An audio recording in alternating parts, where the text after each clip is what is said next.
Selamat pagi rekan-rekan sekalian, terima kasih banyak. Nah, hari ini saya berada di Galeri Philippine Women University, sebuah kampus yang berada di Filipina.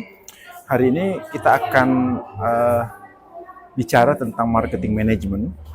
Ya, konteksnya adalah STP di era digital, ya, segmentation, targeting, and positioning. Nah, di era digital ini kan ya selalu kita katakan bahwa semuanya serba berubah, semuanya bergeser gitu ya, dari yang sifatnya konvensional, kemudian semua serba digital. Nah, dulu segmentation itu sebetulnya definisinya adalah bagaimana kita memilah-milah pasar gitu ya. Bagaimana kita secara tradisional melakukan riset, kemudian kita memilah pasar itu menjadi beberapa bagian ya, beberapa segmen ya.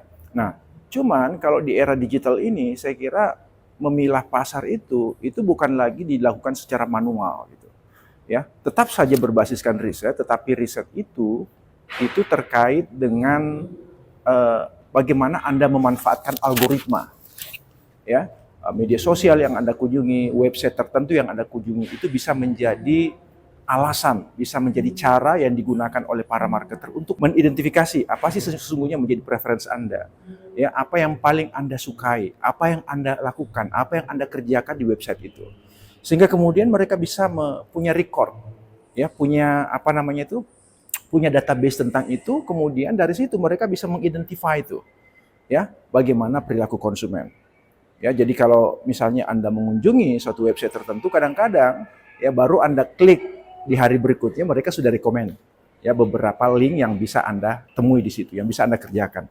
Nah, saya kira ini adalah salah satu cara sebetulnya untuk mengidentifikasi pasar sesuai dengan preferensi mereka, sesuai dengan keinginan mereka, sesuai dengan apa yang mereka butuhkan.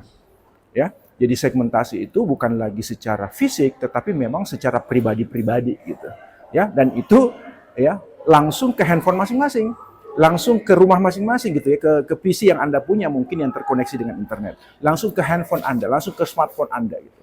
Nah, kalau targeting itu artinya apa targeting? Targeting itu artinya adalah setelah Anda memilah pasar itu, ya pasar mana yang hendak Anda target.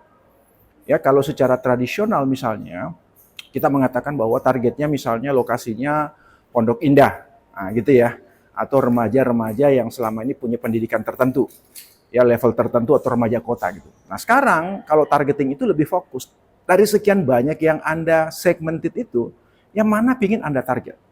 Apakah remaja tadi yang punya pendidikan, katakanlah SMA ke atas, yang tinggalnya di Pondok Indah, atau mungkin remaja milenial yang adanya di pedesaan misalnya. Tentu saja mereka punya preferensi, mereka punya cara yang berbeda, mereka punya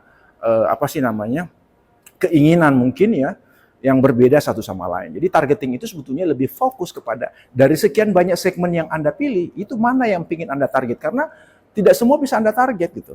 Ya, kalau Anda kan punya produk itu yang kira-kira yang pas. Jadi kita sih sebetulnya ingin segmentasi yang ada, kita ingin targeting semuanya, tapi kan nggak mungkin.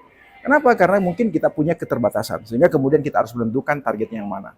Ya, itu targeting. Kemudian positioning. Positioning itu sebetulnya adalah bagaimana menempatkan produk Anda di mata mereka gitu, dibandingkan competitors. Contoh misalnya kalau misalnya kita bicara tentang yang paling gampang ya, ada beberapa produk yang positioningnya itu sebetulnya sama ya, tetapi contoh misalnya tolak angin, antangin atau bejo.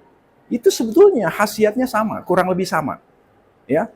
Sama-sama untuk mengobati masuk angin. Tetapi yang berbeda itu di kepala konsumen. Ya, seolah-olah antangin itu punya segmen sendiri, ya, bejo juga punya segmen sendiri, dan tolak angin punya segmen tersendiri. Sama dengan juga orang Panadol gitu ya, Panadol, Paramex, Feminax gitu ya. Sebetulnya mengandung paracetamol untuk obat anti nyeri. Tetapi pada saat yang sama, ya, itu berbeda di kepala konsumen, berbeda positioningnya. Kenapa? Karena ditempatkan ya sesuai dengan khasiat masing-masing. Kalau Feminax mungkin bagi mereka yang ada problem bulanan gitu ya. Tadi tolak angin mungkin sama produknya tetapi dipersepsi sebagai ya untuk profesional. Tetapi pada saat yang sama ada produk lain yang juga punya khasiat yang sama tapi berbeda. Berbeda di mana? Di kepala konsumen. Kenapa? Karena positioning produk tersebut itu berbeda di kepala konsumen. Positioning adalah alat yang kuat untuk membedakan Anda dengan produk-produk yang lain. Ya. Terima kasih. Assalamualaikum warahmatullahi wabarakatuh. Sampai jumpa pada pertemuan selanjutnya.